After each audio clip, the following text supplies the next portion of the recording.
Vamos lá, doutores! Nosso último bloco, nossa última aula teórica, já aquele gostinho de muita saudade, mas ao mesmo tempo, missão cumprida, porque a gente bateu tantos pontos aqui que são essenciais para a sua prova, que a missão fica mega cumprida, né? Eu falo, tem cheiro de vermelhinha no ar, porque vai vencer agora a primeira fase, caminhar para a segunda fase. Se for em trabalho, vem comigo, me permita ser o seu treinador, me permita entregar essa vermelhinha com você com muita vontade. Ela vai ficar sempre aqui para trazer pensamentos, vibrações positivas. Isso é muito importante. Positividade é tudo nesse momento em que você vai encarar uma prova de primeira fase, eu sei, para depois caminhar juntos sempre para a nossa segunda fase. Não é verdade? Juntos sempre. Então, vamos lá. O que eu reservei para a gente conversar agora? Vamos falar um pouco sobre dissídio coletivo? Vamos? Não é um tema dos mais cobrados, mas de vez em quando cai para aparecer alguma coisa. Prefiro pegar pelo excesso e a gente ficar com a nossa matéria arrumadinha, justinha aí no nosso material. Não é verdade? Vamos lá, então. Quando eu falo em dissídio coletivo, o que eu preciso saber?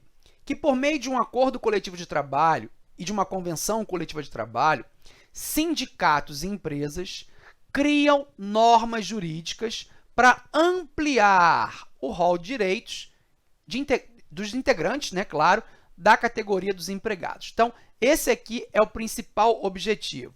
Por meio de acordo coletivo de trabalho e convenção coletiva de trabalho, sindicatos e empresas vão criar normas jurídicas que objetivam ampliar o rol de direitos dos integrantes da categoria dos empregados. Isso que se espera, pelo menos. Agora, pode acontecer, aí mora o perigo, das partes não chegarem a um consenso, não chegarem a um acordo e ocorrer a interferência estatal. E quando eu falo em ocorrer a interferência estatal aqui, obviamente, eu estou me referindo ao Poder Judiciário trabalhista específico para a nossa matéria.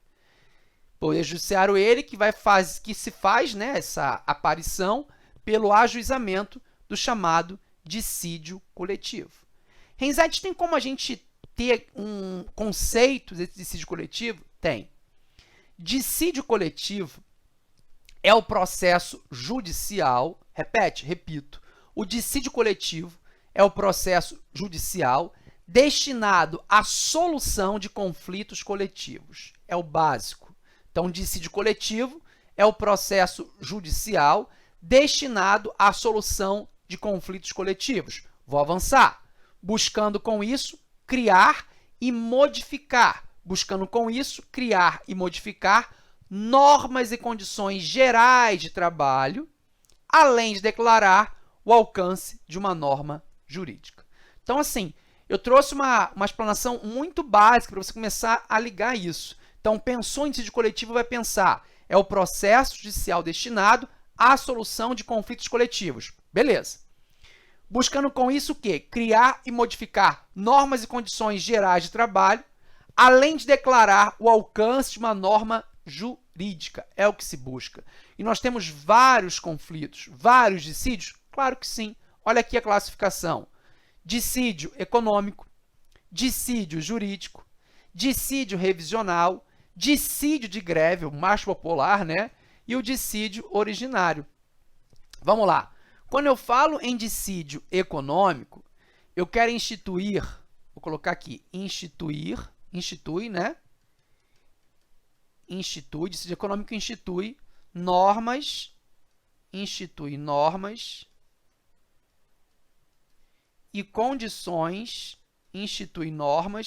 condições, de trabalho. Institui normas e condições de trabalho. Esse dissídio aqui, ó, econômico, ele está ligado, vou botar aqui, ligado a normas econômicas, é claro, e sociais. Normas econômicas e sociais. Consegue me dar um exemplo, Renzetti? Claro, reajuste salarial, não é econômico, não é social? Dissídios que tratam sobre períodos de descanso, tudo isso é social também. Então, volta lá. Dissídio econômico institui normas e condições de trabalho. Então, intimamente ligado a normas econômicas e normas sociais. O que é um dissídio jurídico? O dissídio jurídico, ele busca a interpretação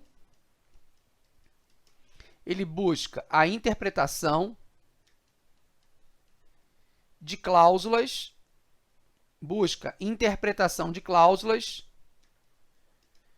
de sentenças normativas. Busca a interpretação de cláusulas de sentenças normativas, de negociações coletivas. Então, o dissídio jurídico busca a interpretação de cláusulas de sentenças normativas de negociações coletivas. Ou seja, vem cá, objetiva interpretar ou declarar o alcance de uma norma jurídica. O que eu quero aqui é isso. Meu objetivo, interpretar ou declarar o alcance de uma norma jurídica. Então, é um dissídio jurídico. Já quando eu falo, em dissídio revisional, o nome já diz, ele é destinado a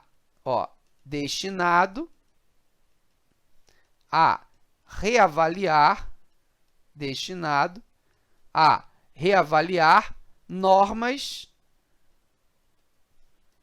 e condições,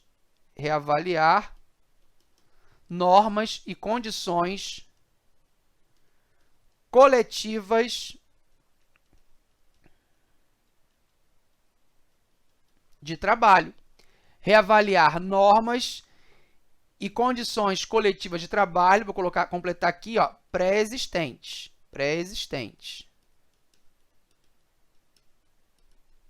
Normas e condições de trabalho pré-existentes.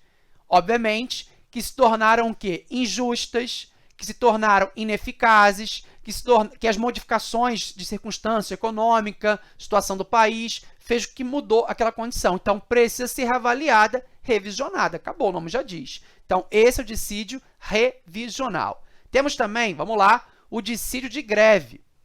O dissídio de greve, que a gente comenta muito nas aulas de greve mesmo, ele visa a declaração da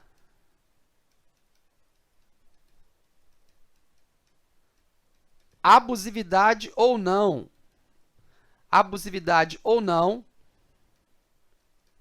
da paralisação. Vou colocar assim. A abusividade ou não da paralisação, para não ficar solto, né? Do trabalho. Da paralisação do trabalho decorrente de greve. Então, esse é o dissídio de greve.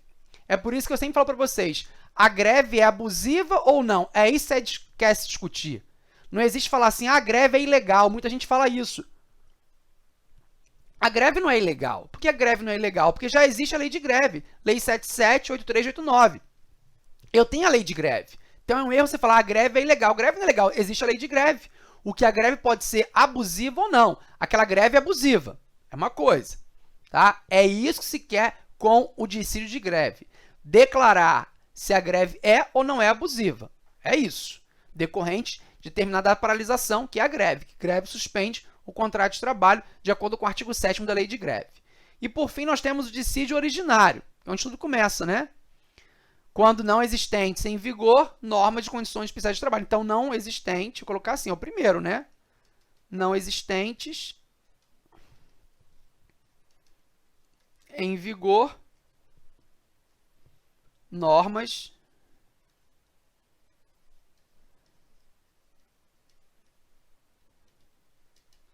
e condições especiais de trabalho.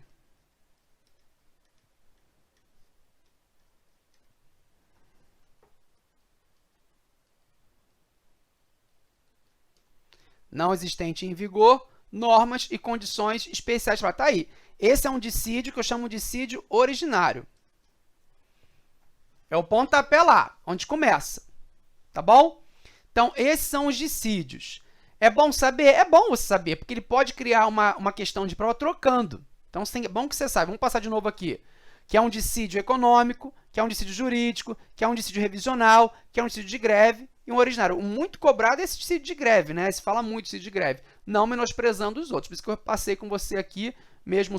Bota de novo lá para quiser tirar uma foto aí, alguma coisa, o suprassumo mesmo, que é o que a gente está tratando a partir de agora. Bom, vamos falar então agora do poder normativo. Quando eu falo em poder normativo, o que é isso, poder normativo? Veja, é a função atípica do nosso judiciário trabalhista de instituir normas jurídicas. Você pode encher a boca e falar que o poder judiciário trabalhista é o único no país que tem o poder de normatizar, criar normas, criar regras. Então, o poder normativo é uma função típica? Claro que não. Nossa função típica é julgar. É uma função atípica do poder judiciário trabalhista de instituir normas jurídicas. Muito bem. Esse poder normativo ele tem incidência nas modalidades do dissídio econômico, do dissídio revisional ou originário. Então, a gente vai encontrar o poder normativo no dissídio econômico, no dissídio revisional ou no dissídio originário, até porque o originário é, de fato, o pontapé.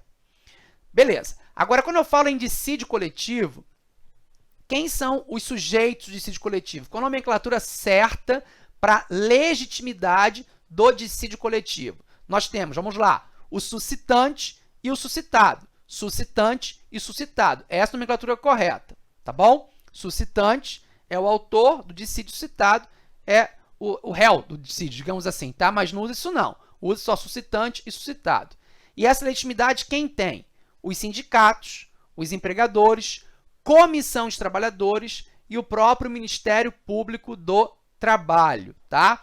Agora, eu chamo a atenção de vocês com um detalhe.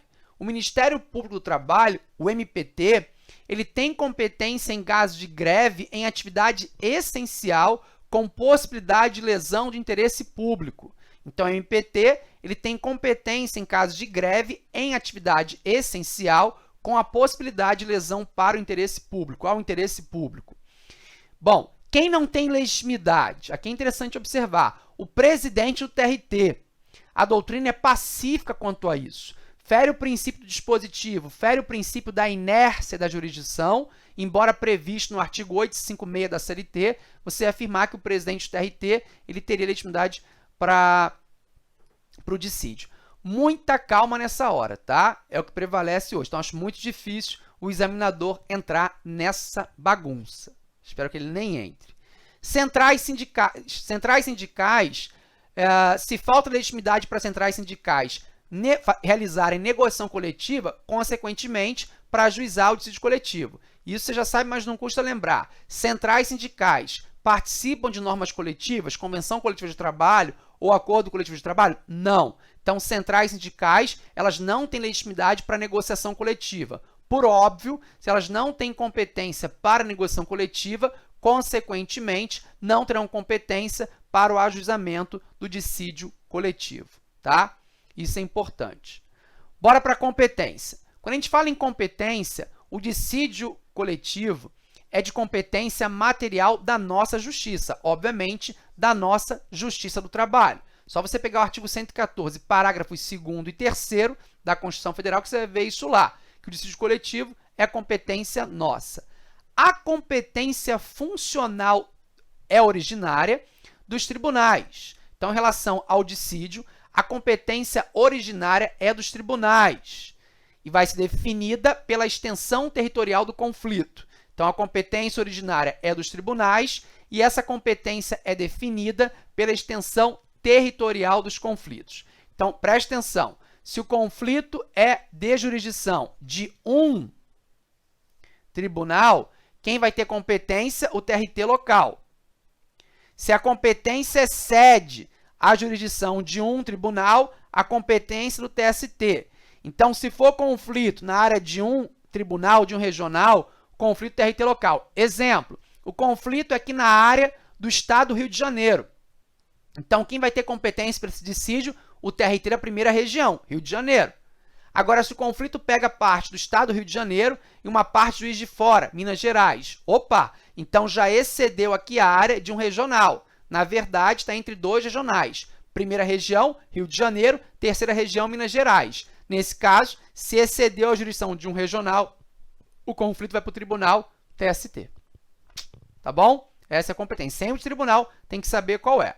Agora, cuidado com um detalhe que eu acho difícil cobrar, mas eu vou comentar para dormir sossegado, né? O estado de São Paulo é o único no país, o único da federação que tem dois regionais. TRT, segunda região, e TRT, 15ª região, certo? Beleza. Nessa hipótese, se o conflito atingir a jurisdição de ambos os regionais, da segunda e 15ª região, nesse caso específico, o TRT de São Paulo, segunda região, será o competente para o dissídio coletivo. Então, nesse caso, o TRT de São Paulo, será a segunda região, será o competente para o dissídio coletivo. A sentença proferida no dissídio coletivo, ela leva o nome de sentença normativa. Repetindo, a sentença proferida em grau de dissídio coletivo leva o nome de sentença normativa. Nunca esqueça disso, tá? Esse aqui é um ponto importante. E a sentença normativa, ela pode criar cláusulas econômicas, sociais, sindicais e até mesmo obrigacionais. Então, sentença proferida em dissídio coletivo leva o nome de sentença normativa, que cria cláusulas econômicas, sociais, sindicais e obrigacionais. Quando começa uma sentença normativa? Vamos lá para o 867. A sentença normativa vigorará, letra A partir da data da sua publicação, quando ajuizado o dissídio após o prazo do artigo 616, parágrafo 3º, ou quando não existir acordo, convenção ou sentença normativa em vigor da data do ajuizamento. A partir do dia imediato ao termo final da vigência do acordo, convenção ou sentença normativa, quando ajuizado o dissídio no prazo do artigo 616, parágrafo 3º. Traduzindo, né? Ficou muito ruim. Traduzindo, olha aqui, vai ficar muito mais fácil. Olha o traduzindo aí. A partir do dia imediato ao termo final da vigência da convenção coletiva ou do acordo coletivo, quando ajuizado, 60 dias antes da data base. A partir da data da publicação da sentença, quando ajuizado depois do prazo do item anterior. A gente já viu. 60 dias. A partir do ajuizamento do dissídio, quando não existir acordo coletivo, convenção coletiva ou sentença normativa em vigor, ou seja, dissídio originário, tá? Então, estão aí todas as situações que nós vimos aqui, ó. Deixa eu pegar no parágrafo anterior. Data da publicação, ajuizamento, então tudo está aqui para vocês organizado no quadro, tá? Ficou mais didático. E o 868, parágrafo único, esse despenca nas provas. O tribunal fixará a data em que a decisão deve entrar em execução, bem como o prazo de sua vigência, o qual não poderá ser superior a 4 anos. Então, está aqui. E nada impede, rapidamente, e na prática acontece, do tribunal estabelecer prazos menores com o objetivo de estimular os sindicatos a iniciar novas tratativas de negociação, porque tudo muda, vira mesmo. Então, quando o dissídio coletivo for dirigido a apenas uma parte dos trabalhadores, é muito possível que ocorra a extensão daquela decisão e pode ser objetivo, que pode como objetivo atingir, né, todos os trabalhadores, da empresa ou todos os empregados da mesma categoria profissional compreendida naquela jurisdição do tribunal. Enfim, tem várias situações, já leio com vocês. Mas viu a questão do prazo, que é importante? O prazo de vigência da sentença normativa é o prazo máximo de 4 anos. Aí você faz um bolão aqui para não esquecer mais. Norma coletiva, convenção coletiva de trabalho ou acordo coletivo de trabalho. Prazo máximo, 2 anos. Então, norma coletiva, que é o acordo coletivo de trabalho, e a convenção coletiva, prazo máximo de 2 anos. Show? Show. Sentença normativa, prazo máximo de 4 anos. Tá?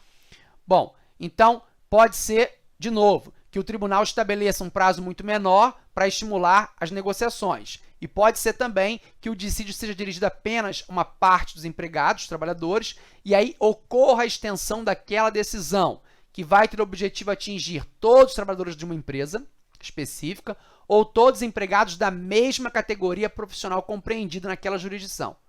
E aí, se for nesse primeiro caso aí, todos os trabalhadores da empresa, o que tem que ser feito? Olha aqui, ó, 868.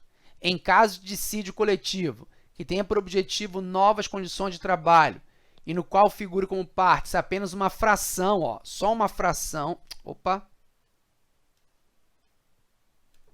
só uma fração, tá aqui, ó, de empregados, só uma fração de empregados de uma empresa, poderá o tribunal competente, na própria decisão, estender tais condições de trabalho se julgar justo e conveniente aos demais empregados da empresa. Então, aos demais, ó, pode estender aos demais empregados da empresa que forem da mesma profissão dos dissidentes. Tá aí. Agora, se for a segunda, aí vem cá. Vimos a extensão para outros empregados. Agora, se for para toda aquela categoria. Então, nessa segunda hipótese, já cabe o quê? Vamos lá. É o 869. Olha aqui. A decisão de novas condições de trabalho poderá também ser estendida a todos os empregados da mesma categoria profissional. Agora, não é só da empresa, não. Mesma categoria, compreendida na jurisdição do tribunal. A. Por solicitação de um ou mais empregadores ou de qualquer sindicato destes, por solicitação de um ou mais sindicatos de empregados, de ofício pelo tribunal que houver proferido decisão, por solicitação da Procuradoria da JT. A antiga Procuradoria, que hoje é o Ministério do Trabalho, tá? Ministério Público do Trabalho. Ministério Público do MPT. E o 870. Para que a decisão possa ser estendida na forma do artigo anterior para todos, olha o quórum. Torna-se preciso que 3/4 dos empregados e 3/4 dos empregadores e 3/4 dos empregados ou respectivos sindicatos concordem com a extensão da decisão. Claro, é dissídio coletivo. O tribunal competente marcará prazo não inferior a 30, nem superior a 60 dias, a fim de se manifestarem os interessados. Ouvidos os interessados, e o Ministério Público do Trabalho, a Procuradoria do Trabalho, será o processo submetido a julgamento pelo tribunal. Quem julga o dissídio é o tribunal, né? Sabemos disso. 871. Sempre que o tribunal estender a decisão, marcará a data em que a extensão deverá entrar em vigor, né? Não pode ser uma coisa assim jogada, então tem data para tudo. Em relação a recursos, a sentença normativa proferida pelo TRT está sujeita ao recurso ordinário, lá para o TST, lembra? Decisão de competência originária de TRT, RO, 895/2, vamos lembrar. Agora, por outro lado, se a sentença normativa proferida pelo TST em competência originária pode ser impugnada por meio dos embargos infringentes, desde que seja decisão não unânime. Lembra? Decisão não unânime. Não unânime é, de fato, o único requisito que a gente tem aí. Então, olha só. Sentença normativa no TRT, cabe recurso ordinário para o TST. Sentença normativa no TST, cabe embargos infringentes para o próprio TST. Lembra? Então, duas hipóteses de RO, sentença cabe RO, também decisão de TRT em uma ação de sua competência originária, ou seja, o processo começou perante o TRT. Se o processo começou perante o TRT, cabe recurso ordinário, estava no quadrinho, aqui volto de novo, para o TST. Já se a competência primária originária for do próprio TST, a decisão do TST na sentença normativa cabe embargos infringentes no próprio TST. Tranquilo? Efeito suspensivo. Cuidado aqui. No processo de trabalho, os recursos, em regra, são dotados de efeito meramente devolutivo, não são dotados de efeito suspensivo. Então, o artigo 899 da CLT traz como regra os efeitos meramente devolutivos. Contudo, tratando-se de recurso ordinário de sentença normativa, admite-se a concessão do efeito suspensivo pelo presidente do TRT. Então, se for RO de sentença normativa, entende-se pela concessão do efeito suspensivo pelo presidente do TRT. Agora, muita atenção a essa súmula aqui, ó, súmula 279. A cassação de efeito suspensivo concedido a recurso interposto de sentença normativa retroage a data do despacho que o deferiu. Então, retroage a data do despacho que o deferiu. Ok? Bom, vamos falar do dissídio revisional aqui, um detalhe interessante no 873. Decorrido mais de um ano de sua vigência, caberá a revisão das decisões que fixarem condições de trabalho quando estiverem modificadas as circunstâncias que agitaram, de modo que tais condições se hajam tornado injustas ou inaplicáveis. Então, esse dissídio revisional já existe, mas ele está injusto, é inaplicável no momento, condições. Então, pode ser revista depois de um ano? Pode sim. O 874 diz lá, a revisão poderá ser promovida por iniciativa do Tribunal Prolator, do Ministério Público do Trabalho, que é a Procuradoria, associações sindicais ou de empregador ou empregadores interessados no cumprimento da decisão. Quando a revisão for promovida por iniciativa do Tribunal Prolator ou Procuradoria, Ministério Público, as associações sindicais e o empregador ou empregadores interessados serão ouvidos no prazo de 30 dias. Quando promovida por uma das partes interessadas, serão as outras ouvidas também em igual prazo, sempre então garantindo, sempre assegurando aí contraditório de uma certa forma, né? 875, a revisão será julgada pelo tribunal que tiver proferido a decisão depois de ouvida a Procuradoria da JT, ou seja, depois de ouvido o Ministério Público do Trabalho, vai ser julgada, então, vai ser proferida a decisão. Vamos falar um pouquinho agora, bom para a prova, de ação de cumprimento. Veja, se ocorrer o descumprimento da sentença normativa, outra ação vai ser ajuizada para isso, porque não tem execução de sentença normativa. Então, se ela não foi cumprida, uma outra ação vai ser ajuizada para isso, que é a chamada ação de cumprimento, como preceitua o artigo 872 da CLT. Vem comigo.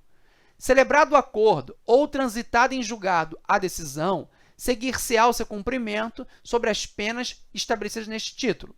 Parágrafo único.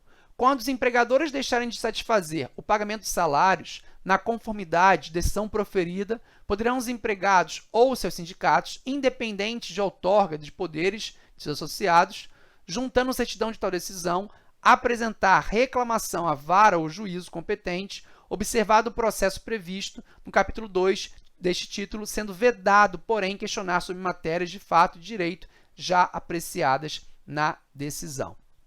Então, aqui está a ação de cumprimento, que vai ser ajuizada na vara do trabalho para fazer cumprir essas decisões coletivas. Então, não tem uma fase de execução de imediato. Vai acontecer mesmo pela própria ação de cumprimento.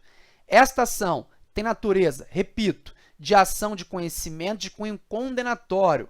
Então, essa ação de cumprimento tem natureza de ação de conhecimento de cunho condenatório, pois a sentença normativa não cria um título judicial. Não esquece disso. Sentença normativa não cria um título judicial. Ela cria uma norma jurídica abstrata. Sentença normativa cria uma norma jurídica abstrata. Portanto, não cabe, não há que se falar em fase da execução de sentença normativa.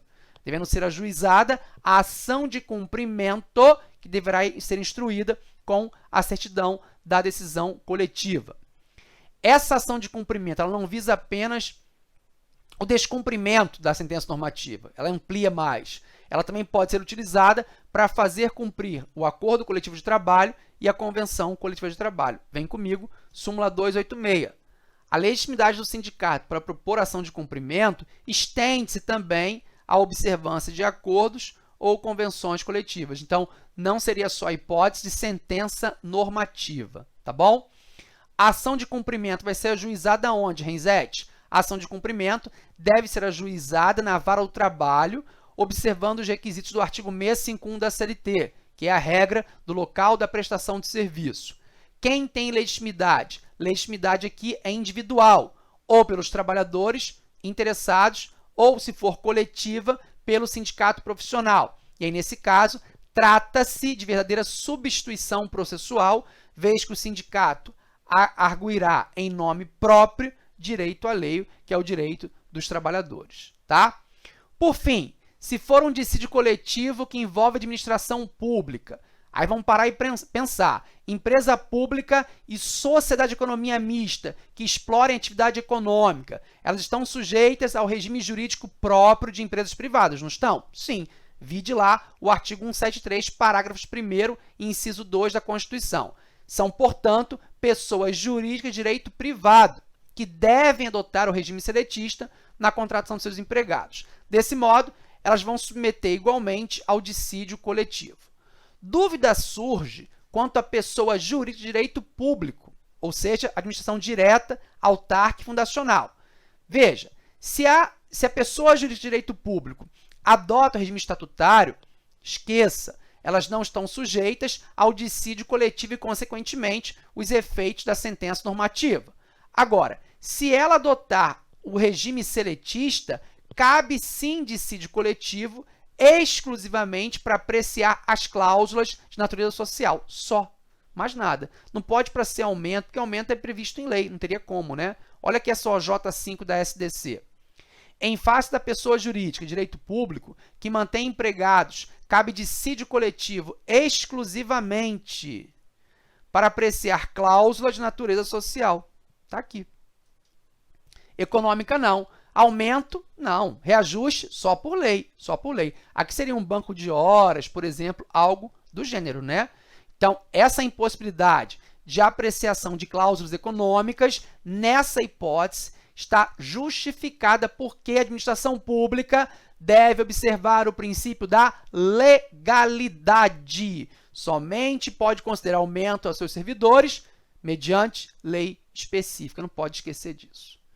Ufa! Com isso encerramos o nosso curso teórico, vimos tudo o que você precisa e eu tenho certeza mega absoluta que vai ser a prova de processo de trabalho inesquecível. Você vai ouvir a minha voz gritando no seu ouvido, é essa, não, salvo. Você vai lembrar, vai ganhar as 5 questões, vai me contar e vai caminhar comigo para a segunda fase. Estamos juntos, eu e você. Eu vou ser o seu treinador na segunda fase do exame de ordem e eu faço questão de entregar a sua vermelhinha. Qualquer dúvida, plantão de dúvidas, me segue no Instagram, no @profrenzete, reposta lá que está a nossa aula, estamos juntos nessa preparação. E não esquece nunca, nunca, nunca, nunca, nunca. Trabalho não dá trabalho. Tchau!